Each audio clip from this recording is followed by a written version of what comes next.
I'm Dr. Chester Frank Griffiths, Chief of Endoscopic Sinonasal and Skull-Base Surgery at the Brain Tumor Center at St. John's Health Center in Santa Monica, California.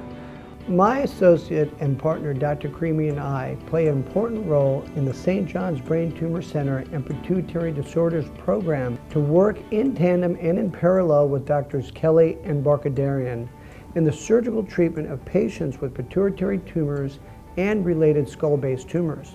Our close collaboration has come about largely because of the rapid evolution of endoscopic technology and anatomical understanding of the skull base and pituitary region.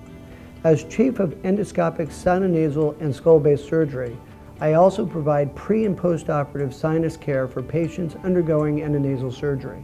When I met Dr. Griffiths, I found him very engaging, first of all, great bedside manner, fun to be around, very conversational. Beyond that, I also found him very knowledgeable, very credible, gave me a sense of being very forward-thinking, maybe on the cusp of technology as opposed to following it. As a result, our specialties have joined forces in a multidisciplinary treatment paradigm to treat pituitary tumors and related skull and sinus and brain tumors. By combining the expertise and experience of ear, nose, and throat and head and neck surgeons with that of the neurosurgeons, we now have truly raised the quality of surgical care for these complex conditions. Our emphasis is to reach the tumor as directly and safely as possible while preserving your normal nasal and sinus structures. So how does this collaboration work? As your ear, nose, and throat surgeon, I will see you both before and after surgery. In our initial visit, I'll review your preoperative imaging, which may include the MRI or the CAT scan. We'll discuss your nasal and sinus anatomy and the approach to reach your tumor.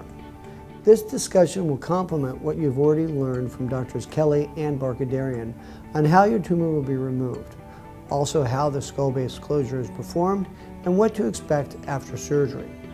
We'll review with you how to maximize recovery of the nose and sinus structures. During your surgery, I'll perform the initial approach, providing the pathway to the skull base and pituitary region.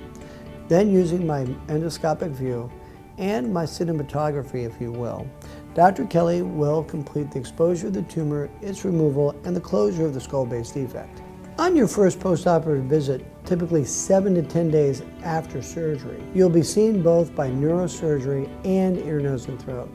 At the ear, nose, and throat visit, we will clean out your nasal cavity and generally try to help the healing process of the nose and sinuses.